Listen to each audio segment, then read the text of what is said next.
আমার অপরাধ হয়তো আমি তৃণমূলের যুব সভাপতি। আমি পাসপোর্ট হোল্ডার। 2002 সালে আমার ফ্যামিলির নাম আছে। আমাদের প্রায় 1-150 বছরের পুরনো বাড়ি। ইন্টেনশনালি আমরা তৃণমূল কংগ্রেসের নেতৃত্ব দিচ্ছি এবং এসআইআর নিয়ে এই যে সাধারণ মানুষের ভোগান্তি, এই নিয়ে লাগাতার আন্দোলন। তাই আমার 2026 সালের যে খসড়া তালিকা তাতেও নাম আছে। তো এটা দুর্ভাগ্যবশত আমি হঠাৎ আমার বাড়িতে আমার বিএলও এসে দিয়ে গেল যে লজিক্যাল ডিসক্রিপেন্সিতে আপনার বাবার নামের বানানের সঙ্গে ম্যাপিংয়ে ওরা অ্যাপসে পাচ্ছে। টোটাল ডকুমেন্ট নিয়ে এখন 1টা থেকে 3টের মধ্যে হেয়ারিং। তাই আমি ক্যাম্পে এলাম। তা আমাদের মতন মানুষের যদি এরকম হয়রানি হয়, তো সাধারণ আমরা যেটা রোজ দেখতে পাচ্ছি অসুস্থ বয়স্ক মানুষ অনেকে প্রাণ হারাচ্ছে, এই টেনশনে তো সাধারণ মানুষের তো আরও ভোগান্তি হবেই। সমস্ত কাগজপত্র 2002 সালের নাম সমস্ত কিছু থাকা সত্ত্বেও আজকে নির্বাচন কমিশন বিজেপির হাতের একটা পুতুলে পরিণত হয়েছে।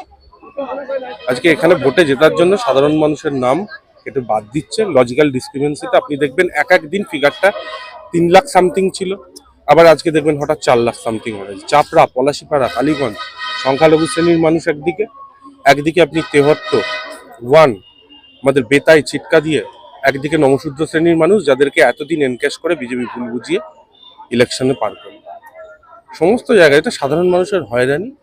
এক প্রকার আমরা বলবো নির্বাচনে ক্ষমতায় আসার জন্য এই নির্লজ্জ প্রয়াস বিজেপির, কিন্তু এবারও তারা ব্যর্থ হবে।